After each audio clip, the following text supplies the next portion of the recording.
De toute façon, on est libre de lier les relations avec qui on veut. C'est ça l'indépendance. Donc, sur ce volet, ils peuvent continuer à penser ce qu'ils veulent. Nous irons où nous voulons. Voilà, pour peu que ce partenariat puisse être en tout cas mutuellement bénéfique pour chacune des parties. Quant à ces propos, vous l'avez dit, on a protesté à travers le ministère des Affaires étrangères. C'est une chose. Mais je ne sais pas ce qui s'est passé avec ce général. Il y a un souci quand même. Et je souhaite peut-être qu'il fasse un mea culpa. Si on l'a envoyé, qu'il comprenne que ce n'est pas la bonne mission. Si on l'a trompé, qu'il le dise publiquement, ou sinon devant le Sénat qu'il s'est trompé. Ou aussi si c'est une mauvaise intention, eh bien, nous allons l'affronter comme il le faut, parce que tout ce qu'il a dit, c'est du mensonge. Et c'est très vilain de voir un adulte mentir, de voir un adulte officier général d'une grande armée mentir, c'est très grave. D'abord, il a parlé de l'or du Burkina qui sert à ce que nous on utilise pour se protéger et tout. D'abord, c'est l'or du Burkina, c'est pas son or. Ça, c'est la première des choses. En quoi ça le regarde? Ça ne le regarde en rien. C'est le Burkina, c'est l'or du Burkina, ça ne le regarde pas. Deuxième chose, il ment. Parce que le Burkina n'a jamais eu de réserve d'or jusqu'à ce que nous on arrive. C'est nous qui avons commencé à réserver l'or au trésor du Burkina Faso. Sinon, il n'y avait pas un seul gramme de réserve d'or au Burkina. Ça veut dire que c'est un menteur encore. L'autre chose, quand il dit qu'on utilise pour se protéger et tout, on est libre.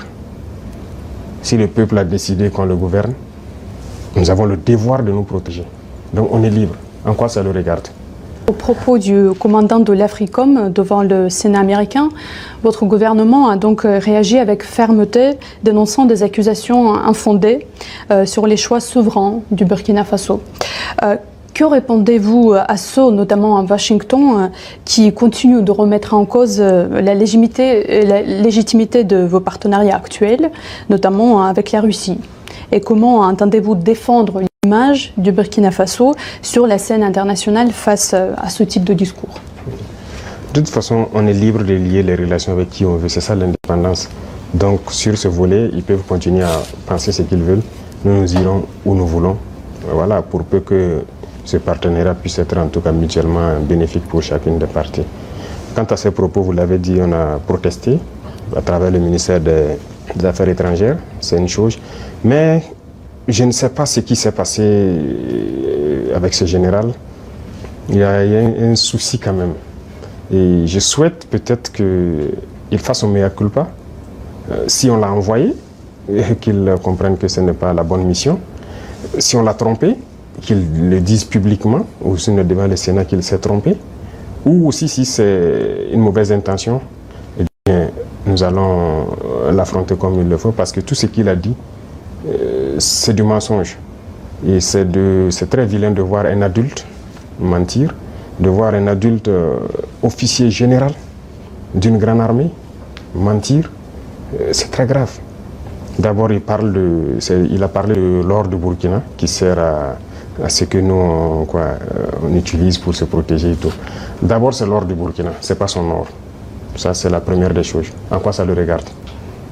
Ça ne le regarde en rien. C'est le Burkina, c'est l'or du Burkina, ça ne le regarde pas. Deuxième chose, il ment.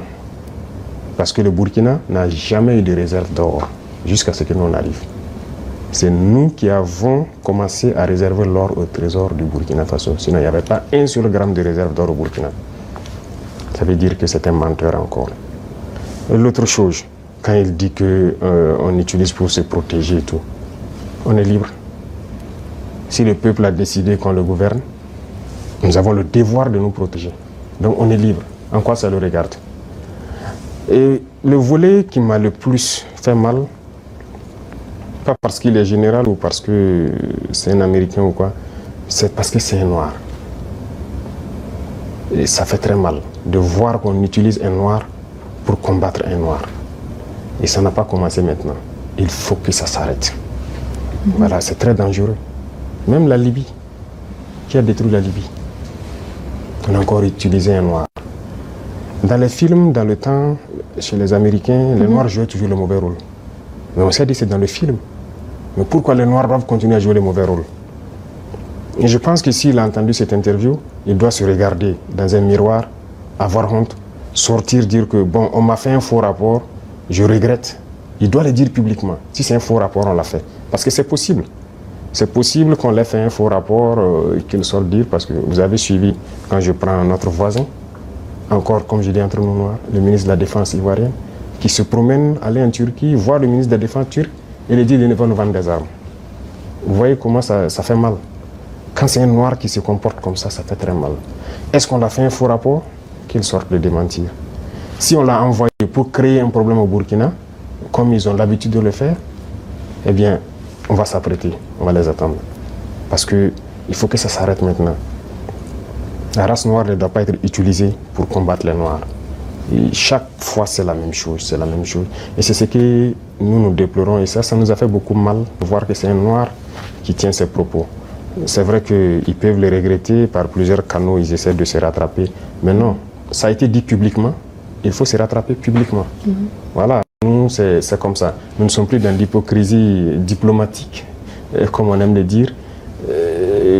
Dire des choses haut et fort, et venir en bas dire non, on s'excuse, on n'a pas quoi.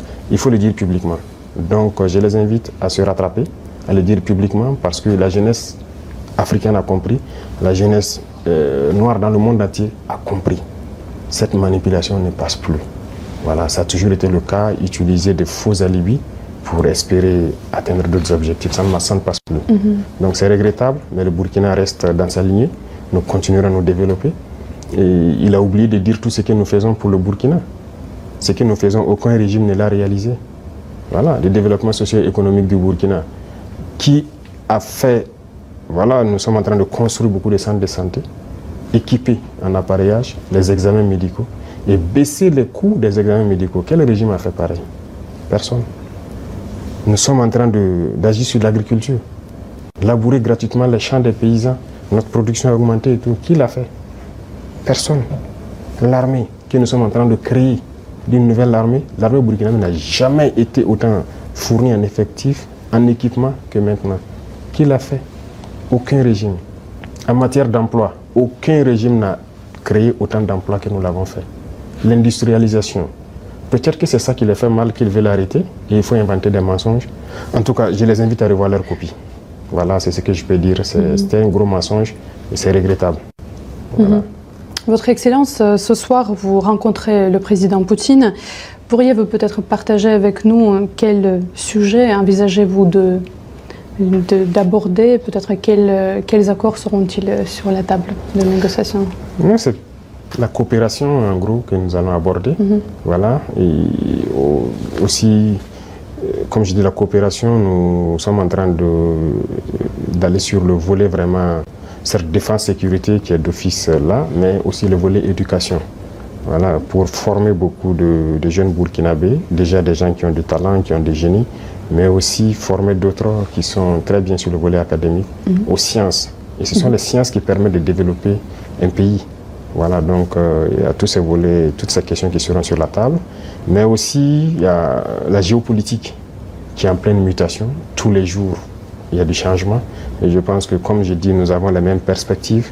C'est d'avoir un monde libre, un monde multipolaire libre, où les gens seront indépendants, souverains, de faire tout ce qu'ils veulent faire. Ce sont des questions qui seront abordées.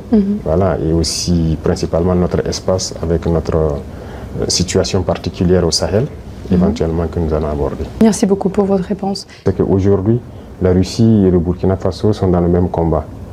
Nous avons un monde que je peux qualifier d'unilatéral. Et nous voulons un monde multipolaire. Voilà, nous voulons un monde libre, indépendant, un monde de paix, où les nations ne dictent pas donc, à d'autres nations ce qu'elles doivent faire et comment ils doivent être. Donc la Russie est activement dans ce combat, qui est aussi un combat de dénazification, si je peux dire. Et donc nous aussi, nous sommes dans ce même type de combat contre l'impérialisme qui veut nous asservir, qui veut nous garder dans l'esclavage. Donc nous avons donc les mêmes perspectives. Donc c'était très symbolique qu'on vienne participer aux côtés donc, du peuple russe à cette célébration. Notamment, le peuple soviétique a contribué largement à vaincre le nazisme et le burkinabé, comme vous le dites bien, applique aujourd'hui les efforts pour lutter, pour éradiquer le terrorisme. Voyez-vous des similitudes entre nos deux peuples et en quoi cela se manifeste-t-il plus concrètement? Oui. Moi, j'ai appris beaucoup de leçons dans cette célébration et il y a beaucoup de similitudes dans la lutte que nous menons actuellement.